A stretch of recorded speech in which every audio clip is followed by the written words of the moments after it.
দুরূদ আর সালাম পেশ করছি আমাদের সেই প্রাণাদিক প্রিয় রাসূলের প্রতি, যিনি মন গড়াভাবে কিছু বলেন না, আল্লাহ তাআলা তাকে যা জানান তিনি তাই বলেন। যার আনুগত্য করা, ইত্তেবা করা আমাদের জন্য জরুরি, অবশ্যই পালনীয় কর্তব্য। সেই প্রিয় রাসূলের প্রতি দুরূদ এবং সালাম পেশ করছি সাল্লাল্লাহু আলাইহি ওয়াসাল্লাম। আজকে এই দ্বীনি বৈঠকের ইসলামী সম্মেলনের সম্মানিত সভাপতি সাহেব, প্রধান অতিথি, বিশেষ অতিথি, আমন্ত্রিত অতিথিবৃন্দ এবং আপনারা যারা কষ্ট করে বিভিন্ন জায়গা থেকে পুরুষ এবং নারী এখানে এসে বসেছেন, আমি আপনাদের জন্য দোয়া করছি। আল্লাহ তাআলা আপনাদের উপরে কল্যাণ শান্তি বর্ষণ করুন এবং আল্লাহ তাআলা তার জান্নাতের জন্যে আপনাদের কবুল করুন এবং আপনাদের প্রত্যেকের নেক হায়াত আল্লাহ তাআলা বৃদ্ধি করে দিন। প্রথমত আপনাদের সাথে আমার জরুরি কয়েকটি কথা। তার কিছু কথা হচ্ছে, বর্তমান নেট খুললে আমার ব্যাপারে বিভিন্ন কথাবার্তা শোনা যাচ্ছে আমার কিছু বক্তব্য নিয়ে, যদিও বা এই বক্তব্যগুলো পুরানো, আগের। তার একটি কথা হচ্ছে হাফেজদের ব্যাপারে একটি ফতোয়া, যদিও বা কোরআন এবং হাদিসের আলোকে আমি দিয়েছি, সেইভাবে বলাটা আমার উচিত হয়নি। এজন্য আমি আমার এই ফতোয়া থেকে ফিরে আসছি। এবং আরেকটি কথা, সেটা হচ্ছে বর্তমান আলেমদের ভিতরে হিংসা, এটা আমি বলেছি, তবে এটার উদ্দেশ্য সমস্ত আলেম এটা নয়, যদিও বা বক্তব্যটা কাট করা। আলেমদেরকে আমি ভালোবাসি। বাংলাদেশে অনেক ভালো আলেম আছেন। ডক্টর আবু বকর জাকারিয়া হাফিজাহুল্লাহ, আমি তার সাথে চলেছি, আমি তার মধ্যে কোনোদিন অহংকার পাইনি। অনেক ভালো আলেম। ডক্টর মনজুর ইলাহি হাফিজাহুল্লাহ অনেক ভদ্র আলেম এবং অনেক আলেম আছেন ভালো, কিন্তু এক শ্রেণীর আলেম ওলামা আছেন যারা হিংসা করে আমাকে। ব্যক্তিগতভাবে আমি অনেক আক্রমণের শিকার হয়েছিলাম, তাই ওই কথাটা বলেছি। এজন্য আমি বিনীতভাবে যাদের উপরে কথাটা পড়ে গেছে, ব্যথা পেয়েছেন, আপনারা ক্ষমা সুন্দর দৃষ্টিতে দেখবেন। এবং আমার মাদ্রাসার ব্যাপারে একটি কথা বলতে গিয়ে, নাম্বারের ব্যাপারে উস্তাদদেরকে একটি কথা বলে ফেলেছি, আসলে ওইভাবে বলাটা উচিত হয়নি। আল্লাহর নবী সাল্লাল্লাহু আলাইহি ওয়াসাল্লাম বলেছেন, কুল্লু বানি আদম খাত্তাউন, প্রত্যেকটা আদম সন্তান ভুলকারী। খায়রুল খাত্তাইন আত-তাওয়াবুন, আর এদের মধ্যে সবচেয়ে ভালো যে ভুল করার পরে ফিরে আসে, তওবা করে। মিশকাতে 28 নম্বর হাদিস, রাসূল সাল্লাল্লাহু আলাইহি ওয়াসাল্লাম বলেন, আল্লাহর কসম, তোমরা যদি মানুষ জাতি ভুল না করতে তাহলে আমি আরেকটা জাতি তৈরি করতাম। কেন? তোমরা ভুল করো না তাই তোমাদের সরিয়ে দিতাম, আরেক জাতি তৈরি করতাম। কেন? ওরা ভুল করবে, আমার কাছে ক্ষমা চাইবে, আমি আল্লাহ ক্ষমা করে দিব।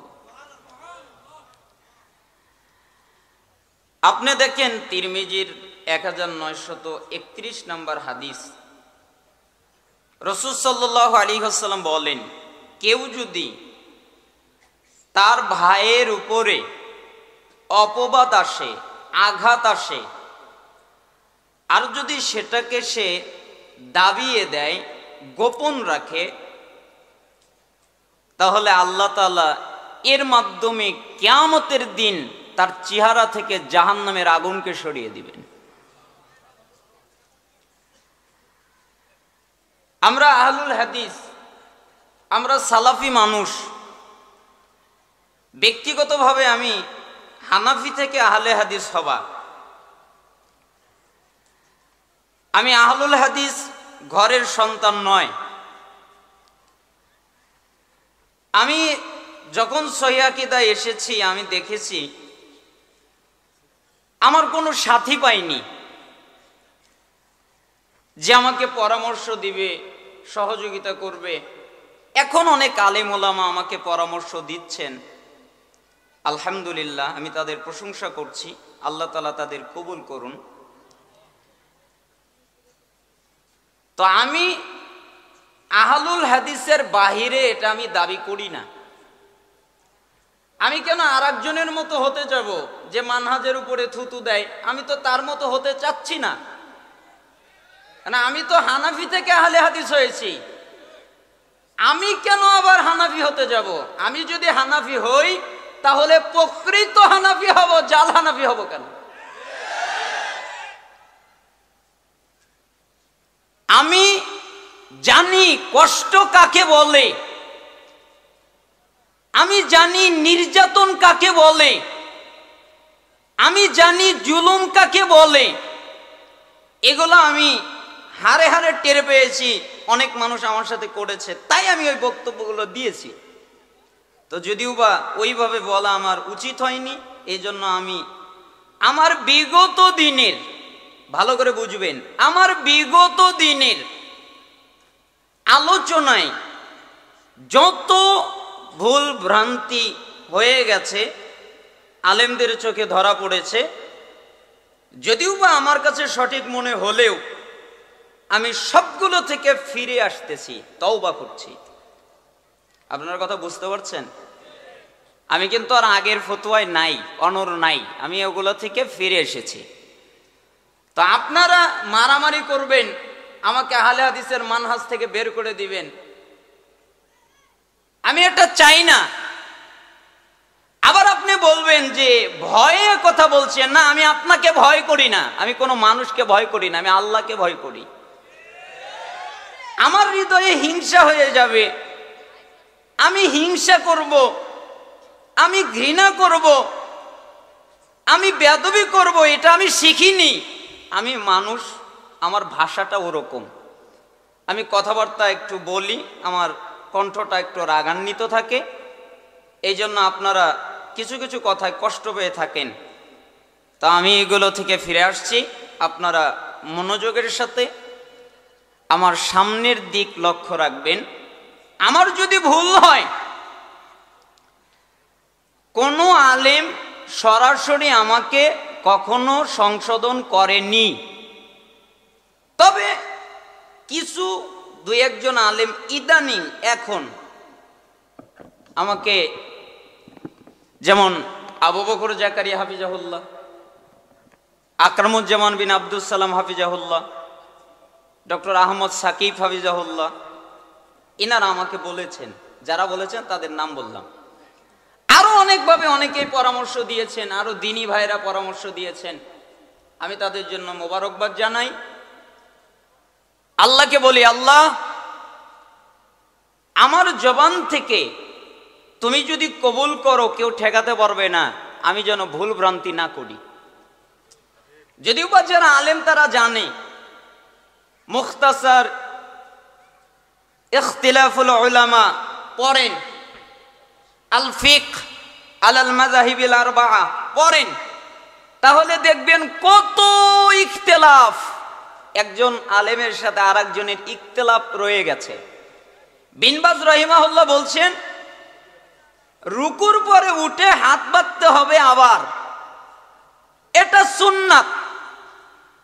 আলবানী রাহিমাহুল্লাহ বলছেন না, রুকুর পরে উঠে হাত ছেড়ে দেবে, হাত ছাড়াটা সুন্নাত, বাঁধাটা বিদআত। দুজনই তো সালাফি বড় বিদ্বান, তাই না? তাই ইখতিলাফ ঘটে নাই, ঘটে গেছে। ইখতিলাফ আলেমদের মধ্যে হয়, হতে পারে স্বাভাবিক, কিন্তু হিংসাত্মক করে কাউকে নামানো, কাউকে খাটো করা, তার কথা না বুঝা, এটা আমার জন্য উচিত না, আর কোনো মানুষের জন্য উচিত না। কেন? সালাফদের আদর্শ এটা নয়। সালাফরা ভুল হলে ভুল সংশোধন করে, আহলুল হাদিস যারা তাদের সাথে একরকম, আর বিদাতি যারা তাদের সাথে আরেক রকম। দুটা যদি এক হয়ে যায় তাহলে সালাফি মানহাজ ওটা নয়। আপনি বিদাতির ভুল একভাবে সংশোধন করবেন, কিন্তু যারা আহলে হাদিস সহিহ আকীদায় চলে তাদের ভুল অন্যভাবে সংশোধন করবেন, কারণ দুজন এক নয়। আমার আকীদায় নেই আল্লাহ সর্বত্র বিরাজমান, আমার আকীদা আল্লাহ আরশের উপরে উঠেছেন, আমার আকীদা নয় আল্লাহ নিরাকার, আমার আকীদা আল্লাহর হাত আছে, আল্লাহর পা আছে, আল্লাহর চোখ আছে, আল্লাহ কথা বলেন, আল্লাহ খুশি হন, আল্লাহ রাগান্বিত হন। তবে যদি আপনি প্রশ্ন করেন কেমন, আমি বলবো আল্লাহর যেমন লাগবে তিনি তেমন। আমার আকীদা মুহাম্মদ সাল্লাল্লাহু আলাইহি সাল্লাম নূরের তৈরি নয়, আমার আকীদা তিনি মানুষ, তিনি মাটির তৈরি, তবে মর্যাদায় আল্লাহর পরে তার স্থান, মর্যাদায় তিনি সবচেয়ে বেশি, সবার উপরে, আল্লাহর পরে তার মর্যাদা, মর্যাদায় তিনি অনেক ঊর্ধ্বে, কিন্তু তৈরি তিনি মাটি, মাটিতে তৈরি হলে তার মর্যাদা কমে না। মালাকরা নূরের তৈরি, আদম আলাইহিস সালাম মাটির তৈরি। মালাকদেরকে আল্লাহ তাআলা বললেন, মালাক, এ মালাইকা, তোমরা আদমকে সেজদা করো। আদম হলো মাটির তৈরি, আর মালাইকা এরা হলো নূরের তৈরি। তো মাটির তৈরি হইলে সম্মান কমে না, আল্লাহ যাকে সম্মান দেয় সেই সম্মানিত। তা আমি মুহাম্মদ সাল্লাল্লাহু আলাইহি সাল্লামকে মাটির তৈরি বলে সম্মান কমাচ্ছি না, আল্লাহ যা বলেছেন তাই, তিনি মাটি, তবে মর্যাদায় অনেক ঊর্ধ্বে।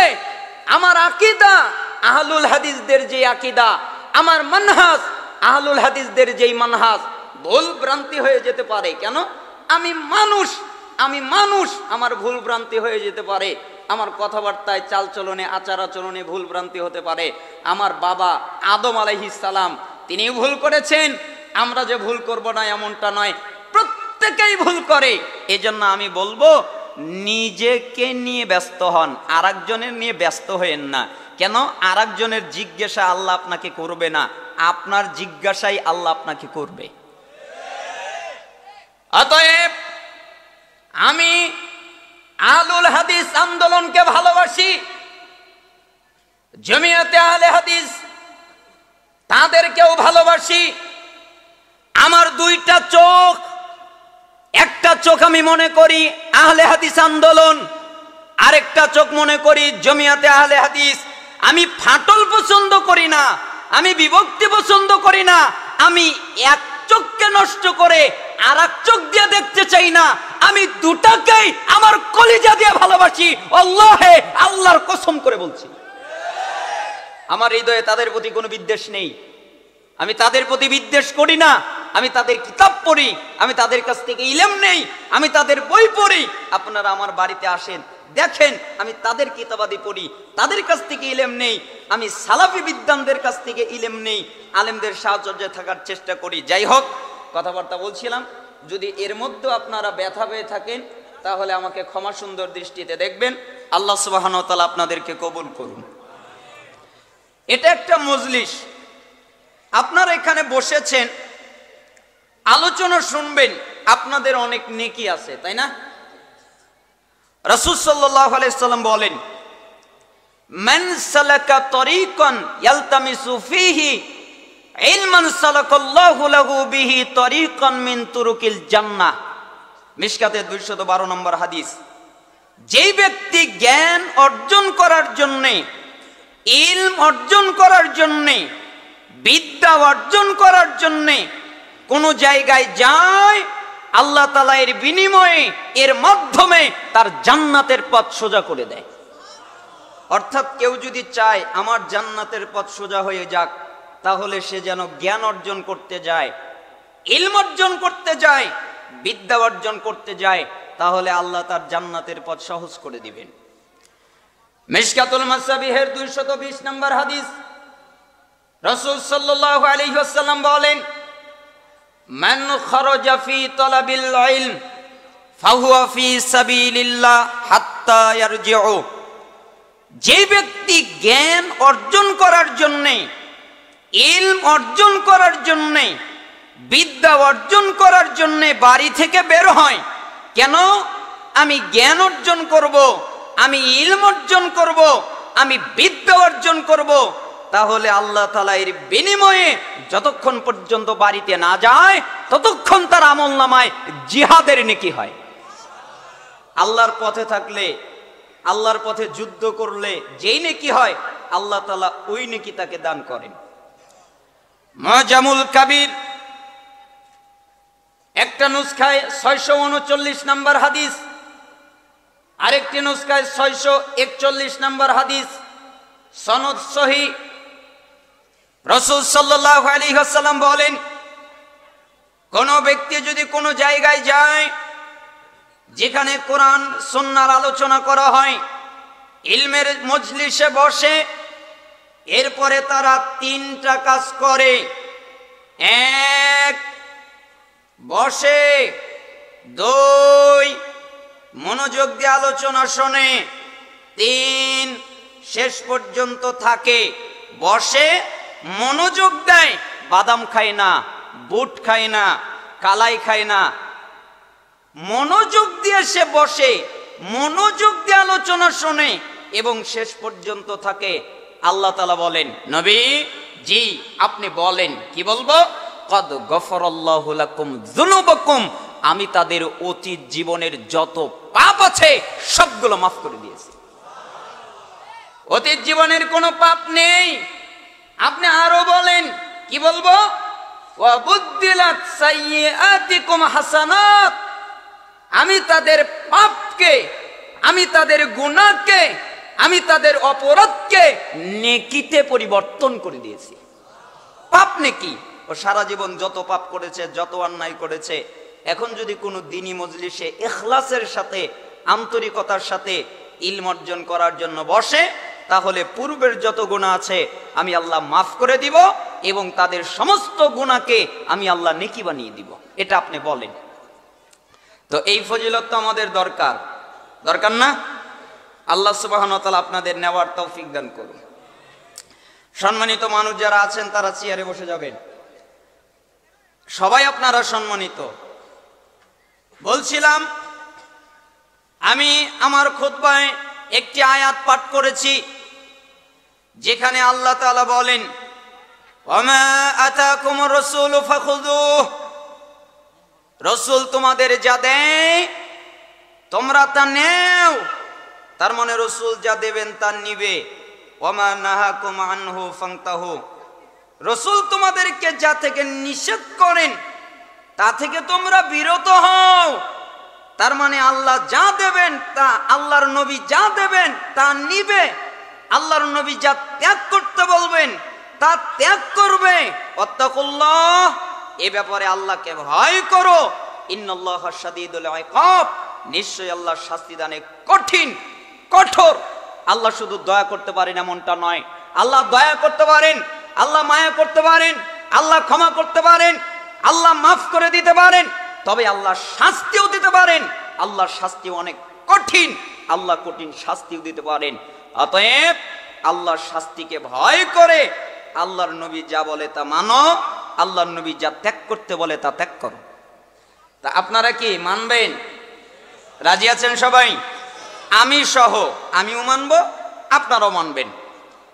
আল্লাহ তাআলা বলেন সূরা আহজাবের 36 নম্বর আয়াত, ওয়ামা কানা লিমুমিনিন ওয়ালা মুমিনাতিন ইযা কাদাল্লাহু ওয়া রাসূলুহু আমরান আইয়াকুনা লাহুমুল খিয়ারাতু মিন আমরিহিম ওয়া মান ইয়াসিল্লাহু ওয়া রাসূলুহু ফাকাদ দাল্লা দালালাম মুবিনা।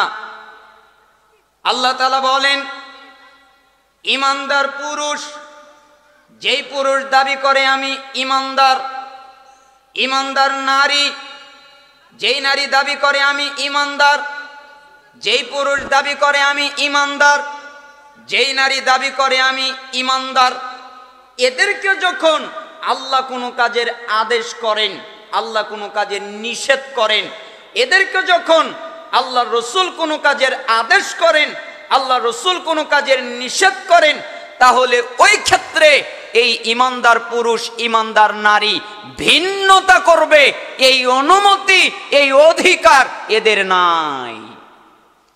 মানে আপনার মন মতো চলবেন এই অধিকার নাই। আপনি ইচ্ছা করলে সুদ খেতে পারবেন, এটা পারবেন না। কেন? আপনি ইমানদার।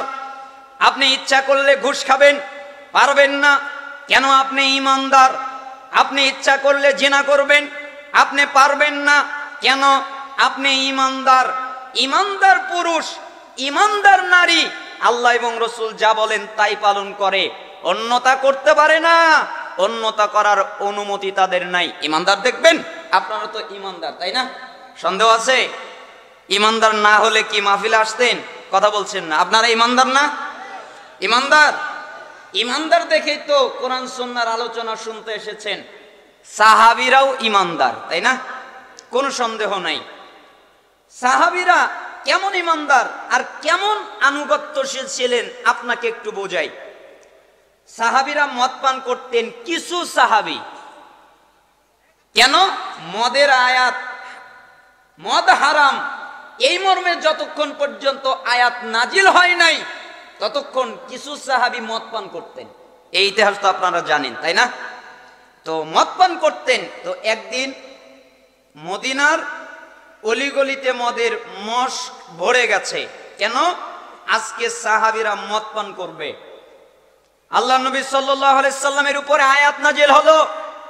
একজন সাহাবী কাছে ছিলেন। আল্লাহ নবী সাল্লাল্লাহু আলাইহি ওয়াসাল্লাম সাহাবীকে বললেন, সাহাবী দৌড়ে চলে গেলেন, বাকি সাহাবীদের কাছে গেলেন। এরপরে সাহাবীদেরকে গিয়ে বললেন, সাহাবীরা, জি এই মুহূর্তে আজকে আয়াত নাজিল হয়েছে। কি আয়াত? মদ হারাম এই মর্মে আয়াত নাজিল হয়েছে, তোমরা আর মদ পান করতে পারবে না। সাহাবীরা কোনো কথা বলল না। সাহাবীরা বলল না আজকের দিন খাই, আজকের দিন পান করি, আর জীবনে পান করব না। এই কথা সাহাবীরা বলল না। ওই যে আমরা বলি, ভাই তুমি গান শোনো না, আজকের দিনটাই আমি গান শুনবো, আগামীকাল থেকে ভালো হয়ে যাব। ভাই তুমি নামাজ পড়ো, আগামীকাল থেকে ভালো হয়ে যাব, নামাজ পড়বো। ভাই তুমি দাড়ি রাখো, আগামীকাল থেকে দাড়ি রাখবো। ভাই তুমি এই কাজটা করো, আগামীকাল থেকে করব। এই জন্য ইমাম ইবনুল জাওজি রাহিমাহুল্লাহ বলতেন, আগামীকাল হলো শয়তানের ধোঁকা। শয়তান যেভাবে ধোঁকা দেয় তার মধ্যে একটা ধোঁকার নাম আগামীকাল। কেন? আগামীকাল ওর জীবনে কোনোদিন আসবে না। আজকে বলবে আগামীকাল, কালকে গিয়ে বলবে আগামীকাল, আগামীকাল গিয়ে বলবে আগামীকাল, 5 বছর পরে গিয়ে বলবে আগামীকাল, 10 বছর পরে গিয়ে বলবে আগামীকাল। কেন? যারা আগামীকাল বলে তাদের জীবনে আগামীকাল আসে না। এই জন্য সালাফরা বলতেন আলিয়াম, আজকের দিন, অতএব আমি যা করব আজকে। তো সাহাবীরা কোনো কথা বললেন না। তারা সাহাবীর কাছ থেকে ওই কথা শুনে তারা একটা লাঠি হাতে নিলেন। এরপরে মদের মশকগুলোকে ভেঙে ফেললেন। অন্য বর্ণনায় এসেছে পাত্রগুলোকে উল্টিয়ে দিলেন। এরপরে পাত্রগুলো ভেঙে ফেললেন, সবগুলো ভেঙে ফেললেন। একজন সাহাবী বর্ণনা করছেন, মনে হলো মদিনার অলিগলিতে মদের নদী প্রবাহিত হচ্ছে। মনে হচ্ছে মদিনার অলিগলিতে মদের নদী প্রবাহিত হচ্ছে। এর নাম ইমানদার, এর নাম আনুগত্য। আল্লাহ নবী সাল্লাল্লাহু আলাইহি ওয়াসাল্লাম সালাত আদায় করছিলেন। সালাত আদায় করার সময়ে ফেরেশতা মালাক জিবরাইল আমিন আল্লাহর নবী সাল্লাল্লাহু আলাইহি ওয়াসাল্লামের কাছে আসলেন। এরপরে বললেন, হে আল্লাহর নবী, জি আপনার জুতায় ময়লা, আপনি জুতাটা খুলে ফেলেন, আপনার জুতায় আবর্জনা। আল্লাহ রাসূল সাল্লাল্লাহু আলাইহি সাল্লাম জুতা খুলে ফেললেন। সাহাবীরা এটা দেখে তারা তাদের সমস্ত জুতাগুলো খুলে ফেলে দিল। আল্লাহ নবী সাল্লাল্লাহু আলাইহি সাল্লামের সালাত শেষ। এরপরে সাহাবীদেরকে ফিরে আল্লাহ নবী বললেন, সাহাবীরা, জি আমার উপরে আমার কাছে জিবরাইল এসেছিল, আমাকে বলেছে আমার জুতায় ময়লা, তাই আমি জুতা খুলেছি।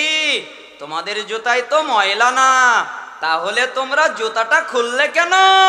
তখন জিবরাইল আমিন আমাকে বলেছিল তাই খুলেছি, তোমাদেরকে তো আর জিবরাইল বলে নাই, তাহলে তোমরা জুতা খুললে কেন? তখন সাহাবীরা জবাব দিচ্ছেন, অত কিছু জানি না, আপনি নবী মুহাম্মদ খুলেছেন তাই আমরা খুলেছি, আপনি খুলেছেন তাই আমরা খুলেছি, আপনি যদি পড়তেন তাহলে আমরা পড়তাম, আপনি খুলেছেন তাই খুলেছি। এটার নাম আনুগত্য, এটার নাম ঈমান। আল্লাহ তাআলা সূরা মুহাম্মাদের 33 নম্বর আয়াতে বলেন, ইয়া আইয়ুহাল্লাযীনা আমানু, হে ঈমানদারগণ, আতিউল্লাহ, আল্লাহর আনুগত্য করো, ওয়াতিউর রাসূল, এবং তার রাসূলের আনুগত্য করো, ওয়ালা তুবতিলু আমালাকুম, এমনটা না করে তোমাদের আমল বাতিল করো না। তার মানে আল্লাহ এবং রাসূলের আনুগত্যের 19-20 হলে আমল বাতিল হয়ে যাবে। তোমরা তোমাদের আমলকে বাতিল করো না, তোমরা তোমাদের আমলকে বরবাদ করো না। আমরা এই আয়াত বুঝতে পারি নাই, সাহাবীরা এই আয়াত ঠিকই বুঝেছেন। আব্দুল্লাহ বিন মাসউদ রাদিয়াল্লাহু আনহু একদিন মসজিদে প্রবেশ করতেছিলেন, তো আল্লাহ নবী সাল্লাল্লাহু আলাইহি ওয়াসাল্লাম সাহাবীদেরকে বললেন, সাহাবীরা দাঁড়িয়ে ছিল তাই সাহাবীদেরকে বললেন, সাহাবীরা, জি তোমরা বসে যাও। সমস্ত সাহাবীরা বসে গেলেন। আব্দুল্লাহ বিন মাসউদ রাদিয়াল্লাহু আনহু চৌকাটে পা রাখবেন, এটা হলো চৌকাট আর উপরে হলো পা, এখনো পা চৌকাটে রাখেননি, উপরে পা। যখন আল্লাহ নবী সাল্লাল্লাহু আলাইহি সাল্লাম বলেছেন তোমরা বসে যাও, তখন আব্দুল্লাহ বিন মাসউদ রাদিয়াল্লাহু আনহু চৌকাটে আর পা রাখেনি, তার পাটা সরিয়ে বাহিরে তিনি পা রেখে চৌকাটের বাহিরেই বসে গেছেন। কোথায় বসে গেছেন? বাহিরে, আর ভিতরে যায়নি। আর এক বর্ণনায় এসেছে আল্লাহ নবী সাল্লাল্লাহু আলাইহি সাল্লাম এরপরে লক্ষ্য করলেন আব্দুল্লাহ বিন মাসউদ বসে আছেন। আব্দুল্লাহ, জি, আরে তুমি বাহিরে বসলে কেন? ওঠো, ভিতরে আসো। আব্দুল্লাহ বিন মাসউদ রাদিয়াল্লাহু আনহু জবাব দিলেন, হে আল্লাহর নবী, আমি আয়াত পড়েছি, আল্লাহ তাআলা বলেছেন আল্লাহকে মানো, তার রাসূলকে মানো, তোমাদের আমল বাতিল করো না। আমি আব্দুল্লাহ বিন মাসউদ মনে করেছি আপনি বসতে বলেছেন, আমি আব্দুল্লাহ যদি আমার এক কদম সামনের দিকে অগ্রসর করি তাহলে আমার আমল বাতিল হয়ে যাবে, এই ভয়ে আমি আব্দুল্লাহ মসজিদে প্রবেশই করি নাই, আমি বাহিরেই বসে গেছি। এটার নাম আনুগত্য, এটার নাম ইত্তেবা, এটার নাম ঈমান। কথা বুঝতে পেরেছেন? তাহলে আল্লাহ তাআলা বলছেন ঈমানদার পুরুষ আর নারী এদেরকে যখন আল্লাহ এবং রাসূল কোনো কাজের আদেশ করেন তখন তারা তা পালন করেন। তো আপনারা পালন করবেন, রাজি আছেন তো সবাই? আল্লাহ তাআলা কবুল করুন। আমি আপনাদেরকে 3-4টা নসিহত ওসিয়াত করব।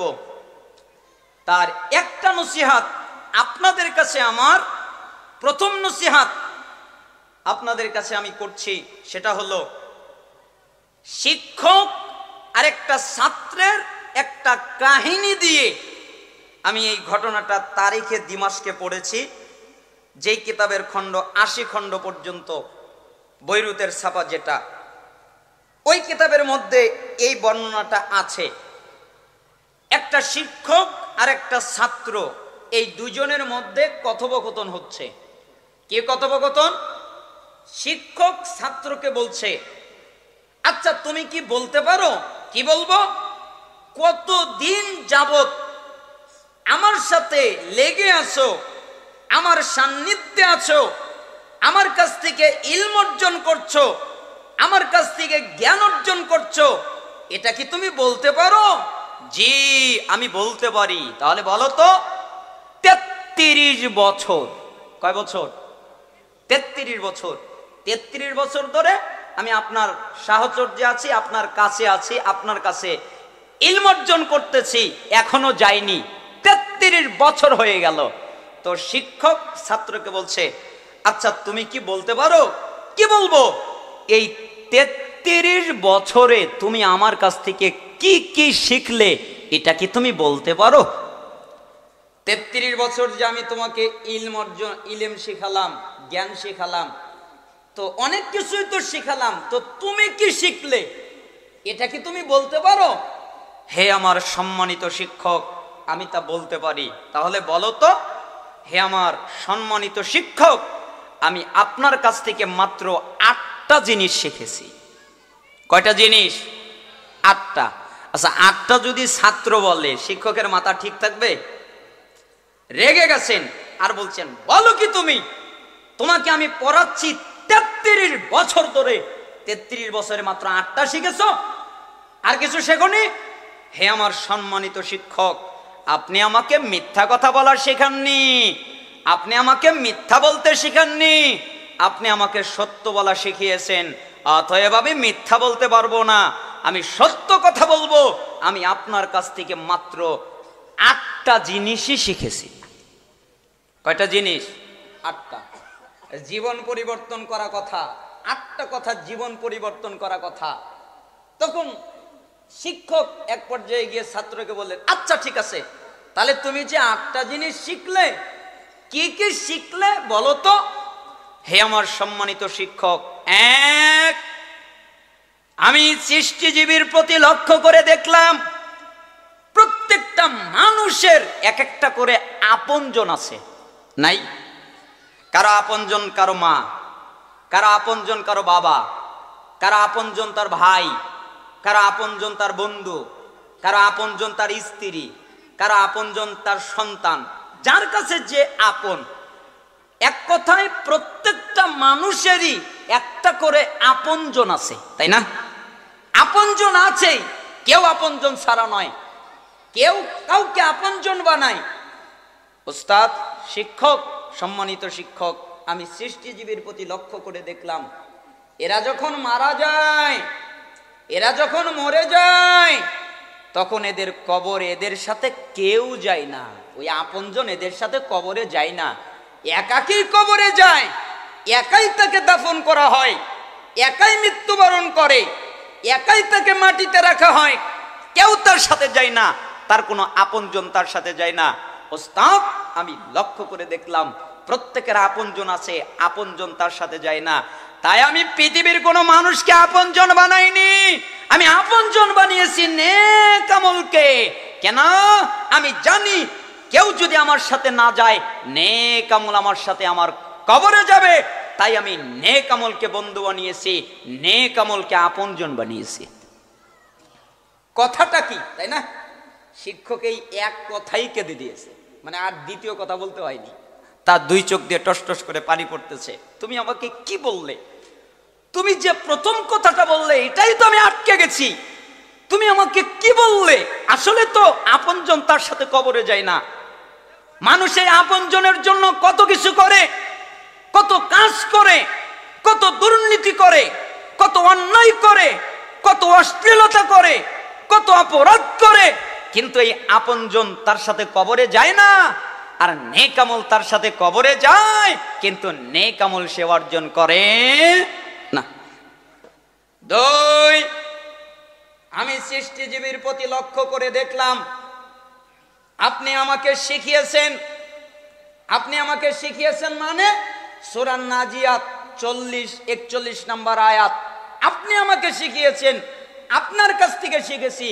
ওয়া আম্মা মান খাফা মাকামা রাব্বিহি ওয়া নাহান নাফসা আনিল হাওয়া ফাইন্নাল জান্নাতা হিয়াল মাওয়া।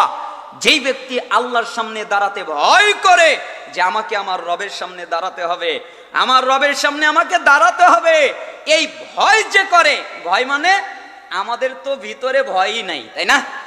আমরা যে ভয় করতে হয়, এটা তো আমরা মানে অনেকেই মেরে ফেলেছি। কিছু মানুষের ভিতরে হয়তো আছে, কিন্তু অধিকাংশ মানুষের মধ্যে আল্লাহর প্রতি ভয়, আল্লাহর সামনে দাঁড়াতে হবে এই ভয় অন্তরের ভিতরে পাওয়া যায় না। সাহাবীরা কিরকম ভয় করতেন? মায়েজ বিন মালিক, আপনারা তো সবাই জানেন, মুসলিমের হাদিস। মায়েজ বিন মালিক রাদিয়াল্লাহু আনহু একদিন আল্লাহ নবী সাল্লাল্লাহু আলাইহি সাল্লামের কাছে আসলেন।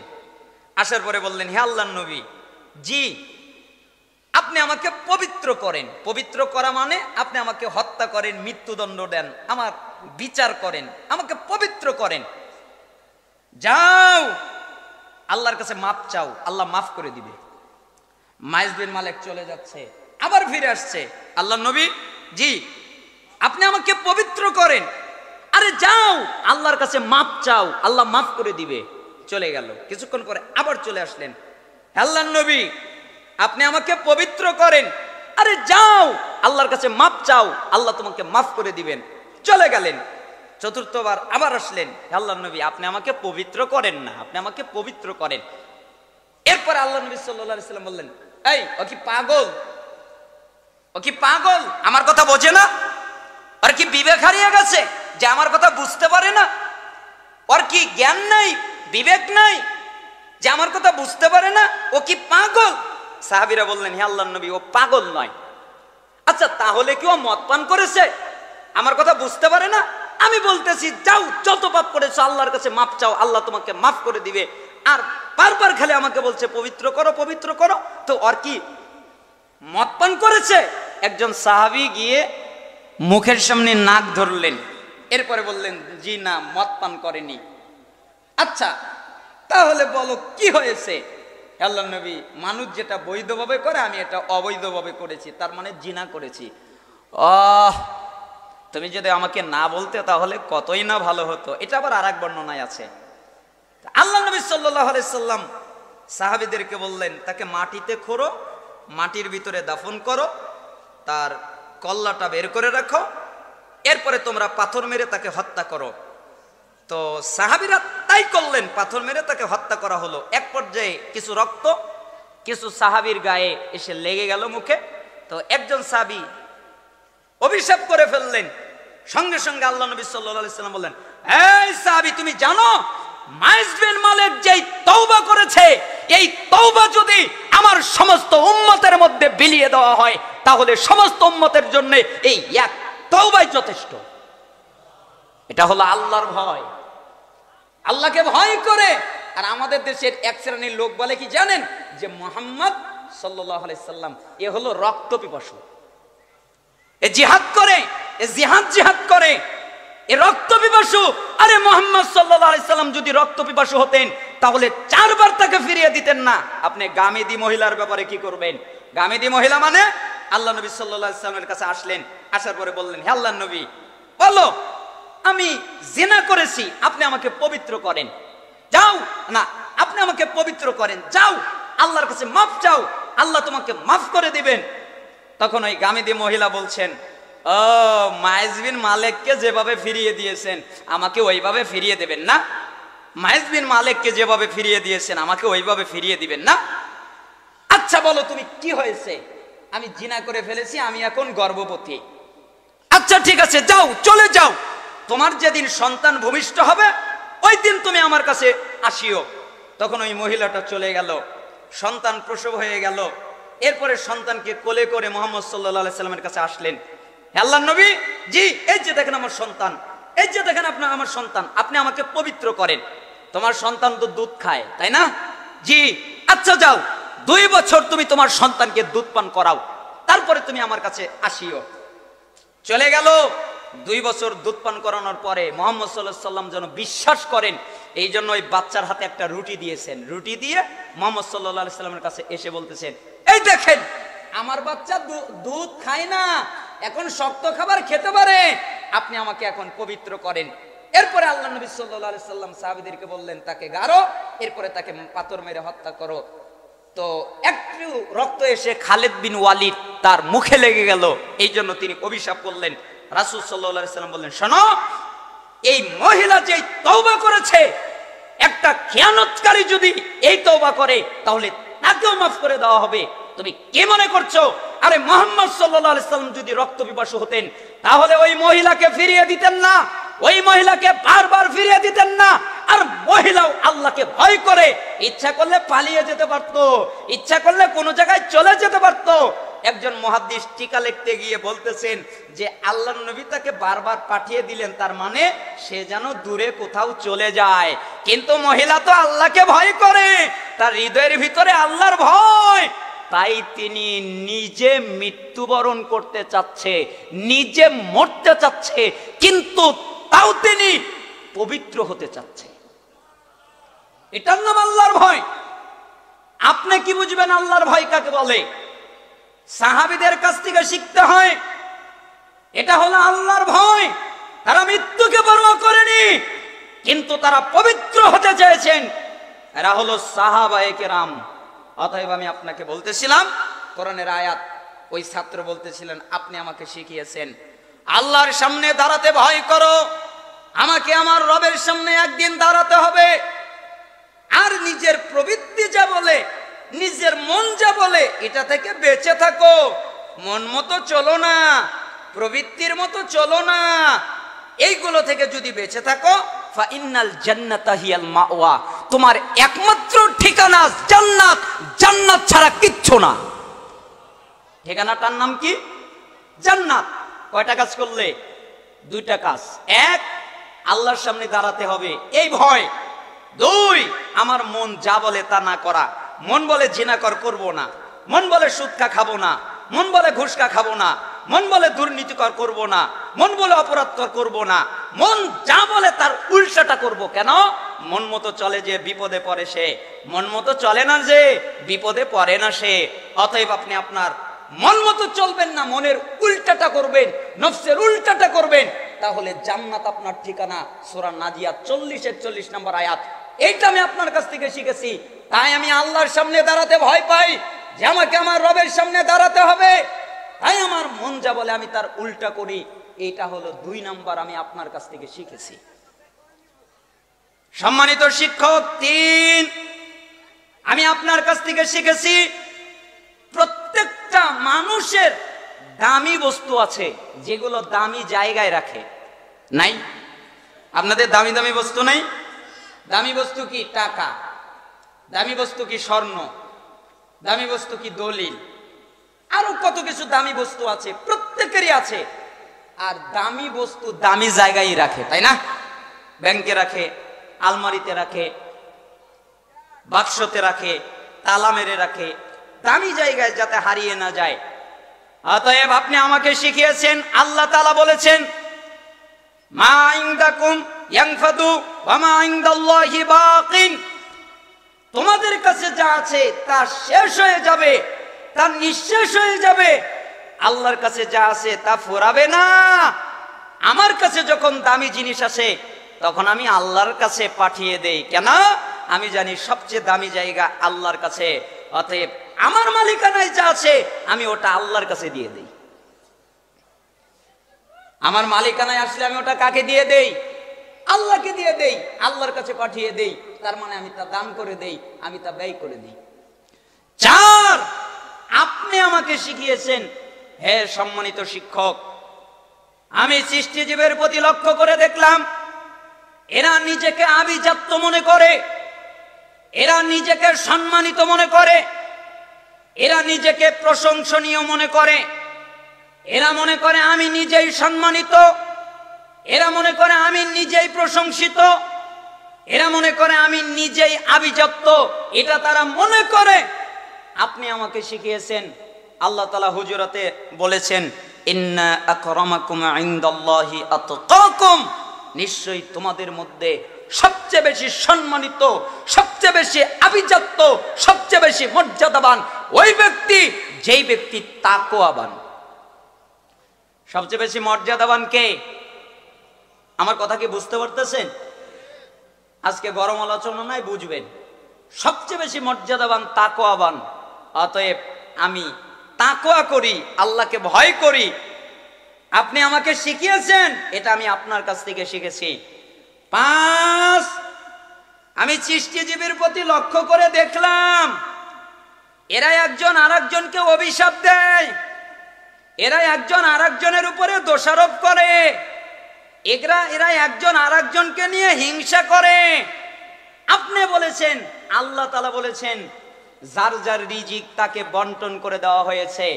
এই জন্য আমি আপনার কাছ থেকে শিখেছি কারো প্রতি অভিশাপ করা যাবে না, কারো প্রতি দোষারোপ করা যাবে না, কারো প্রতি হিংসা রাখা যাবে না। তাই আমি কারো প্রতি অভিশাপ রাখি না, কারো প্রতি হিংসা রাখি না। আমি অভিশাপ থেকে বেঁচে থাকি, আমি দোষারোপ করা থেকে বেঁচে থাকি, আমি মানুষকে হিংসা করা থেকে বেঁচে থাকি। কেন? আমি তো আমাকে নিয়েই ব্যস্ত, আর আমি জানি যে আমারটাও খাবে না, ওরটা আমি খাবো না, আমার রিজিক আমি খাবো, ওর রিজিক ও খাবে, তা আমার হিংসা করে লাভ কি? এইটা আমি আপনার কাছ থেকে শিখেছি। দেখেছেন আদর্শ কি, ছাত্রে কি শিখেছে? 33 বছরের ইলেম মাত্র 8 কথাই দিচ্ছে। আমি আপনাদেরকে নসিহত করে যাচ্ছি, আমাকে আপনাদের প্রত্যেককে আপনারা কখনো কারো মানহানি করবেন না, এটা সালাফদের বৈশিষ্ট্য। আপনারা কখনো কারো বিরুদ্ধে লাগবেন না, এটা সালাফদের বৈশিষ্ট্য নয়। আপনারা কারো বিরুদ্ধে লাগবেন না, কারো মানহানি করবেন না, সালাফদের বৈশিষ্ট্য এটা নয় কারো মানহানি করা, কারো বিরুদ্ধে লাগা। কেন? আবু দারদা রাদিয়াল্লাহু আনহু বলেন, মিশকাতুল মাসাবিহের 5038 নম্বর হাদিস, আমি কি তোমাদেরকে বলবো না, আলা উখবিরুকুম বিআফদাল মিন দারাজাতিস সিয়ামি ওয়াস সাদাকাতি ওয়াস সালাহ, আমি কি তোমাদের বলবো না সালাতের চাইতে, যাকাতের চাইতে, সিয়ামের চাইতে, সালাতের চাইতে, সিয়ামের চাইতে, সাদাকার চাইতে বেশি নেকি কিসে হবে? আমি কি তোমাদের বলবো? তোমরা সালাত পড়ে যেই নেকি পাবে, তোমরা সাদাকা দিয়ে, যাকাত দিয়ে, সাদাকা দিয়ে যেই নেকি পাবে, তোমরা সিয়াম পালন করে যেই নেকি পাবে, এর চাইতে বেশি নেকি কিসে হবে? আমি কি তোমাদের বলবো না? সাহাবীরা বললেন, বালা, হ্যাঁ আপনি বলেন। তখন রাসূল সাল্লাল্লাহু আলাইহি সাল্লাম কয়েকটা কথা বললেন। এক, ইসলাহু যাতিল বাইন, দুইজনের মধ্যে মীমাংসা করে দেওয়া। যখন দেখবে দুজনের ভিতরে মারামারি লেগে গেছে, দুজনের ভিতরে গন্ডগোল লেগে গেছে, দুজনের ভিতরে শত্রুতা লেগে গেছে, তখন তোমরা দুজনকে মিল করে দেবে। অফাসাদু যাতিল বাইন, আর যে ব্যক্তি দুজনের ভিতরে ঝগড়া লাগায়, দুজনের ভিতরে শত্রুতা লাগায়, দুজনের ভিতরে মনোমালিন্যতা লাগায়, হিয়াল হালিকা, ওরা হলো মুন্ডনকারী। মুন্ডনকারী মানে, জুবাইর রাদিয়াল্লাহু আনহু এই হাদিসের ব্যাখ্যা করতেছিলেন। তিনি বলেন, রাসূল সাল্লাল্লাহু আলাইহি ওয়াসাল্লাম বলেছেন, দাব্বা ইলাইকুম দাউল উমামি ক্বাবলাকুমুল হাসাদ ওয়াল বাগদাউ হিয়াল হালিকা, লা আকুলু তাহলিকুশ শার ওয়ালাকিন তাহলিকুদ দ্বীন। শোনো, বিগত উম্মতের মধ্যে যেই ব্যাধি, এই ব্যাধি তোমাদের মধ্যে বিস্তার লাভ করেছে। বিগত উম্মতের মধ্যে যেই ব্যাধি, এই ব্যাধি তোমাদের মধ্যে বিস্তার লাভ করেছে। বিগত উম্মতের যেই ব্যাধি, এটা তোমাদের মধ্যে ছড়িয়ে গেছে। বিগত উম্মতের ব্যাধি কি তা কি তোমরা জানো? এটা হলো হিংসা, এটা হলো বিদ্বেষ। হিংসা করা, হিংসা করা, বিদ্বেষ করা, এটা হলো বিগত উম্মতের ব্যাধি। তোমরা এ কাজ করবা না, এটা হলো মুন্ডনকারী। লা আকুলু তাহলিকুশ শার ওয়ালাকিন তাহলিকুদ দ্বীন, আমি এই মুন্ডন দ্বারা দিনের, আমি এই মুন্ডন দ্বারা মাথা মুন্ডন করাকে বুঝাইনি, আমি এই মুন্ডন দ্বারা দিন মুন্ডন করাকে বুঝিয়েছি। অর্থাৎ যারা হিংসা বিদ্বেষ করে, এরা যেন দিন মুন্ডন করে ফেলে। তাহলে হিংসা বিদ্বেষ করা যাবে? আমি আমার কথা শেষ করতেছি। 6, আমি চিষ্টিজীবীর প্রতি লক্ষ্য করে দেখলাম, এরা একজনকে আরেকজনের উপরে বিদ্বেষ করে, একজন আরেকজনকে গাল দেয়, একজন আরেকজনের সাথে শত্রুতা করে। কিন্তু আল্লাহ তাআলা বলেছেন, আপনি আমাকে শিখিয়েছেন, ইন্নাশ শাইতানা লাকুম আদুউন ফাত্তাখিযুহু আদুওয়া, নিশ্চয়ই শয়তান তোমাদের প্রকাশ্য শত্রু। অতএব যদি শত্রু বানাতে হয় তাহলে শয়তানকে শত্রু বানাও। আমরা শয়তানকে শত্রু বানাই।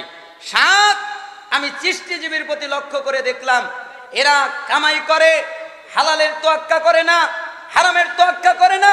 অথচ আল্লাহ তাআলা বলেছেন যে রিজিকের প্রত্যেকটা প্রাণীর রিজিকের মালিক আল্লাহ, আল্লাহ সবাইকে রিজিক দেবেন, আর আমিও সেই প্রাণীদের অংশ। অতএব আমার কাজ আল্লাহর ইবাদত করা, আর আল্লাহর কাজ আমাকে রিজিক দেওয়া। আর আমি চিষ্টিজীবীর প্রতি লক্ষ্য করে দেখলাম যে এরা প্রত্যেকেই একজন আর একজনের উপরে ভরসা করে, কিন্তু আমি আল্লাহকে বলতে শুনেছি, আপনি আমাকে শিখিয়েছেন ওয়া ইয়াতাওয়াক্কাল আলাল্লাহ ফাহুয়া হাসবুহু, যেই ব্যক্তি আল্লাহর উপরে ভরসা করে আল্লাহই তার জন্য যথেষ্ট। মনে থাকবেন 8টা কথা এক বাক্যে বলে আমি নেমে যাচ্ছি। 1, নেক আমলকে বন্ধু বানাবেন। 2, আল্লাহর সামনে দাঁড়াতে ভয় করবেন, প্রবৃত্তির আনুগত্য করবেন না। 3, দামি জিনিস আল্লাহর কাছে দান করবেন, ব্যয় করবেন। 4, আপনি সম্মানিত তখন হবেন যখন তাকওয়াবান হবেন। 5, আপনি কখনো কাউকে অভিশাপ দিবেন না, হিংসা করবেন না। 6, আপনি কারো প্রতি বিদ্বেষ করবেন না, শত্রুতা রাখবেন না, যদি রাখতে হয় শয়তানের সাথে রাখবেন। 7, আপনি কখনো হারাম পথে ইনকাম করবেন না, রিজিকের মালিক আল্লাহ। 8, আপনি কারো উপরে ভরসা করবেন না, একমাত্র ভরসা করবেন আল্লাহর উপরে।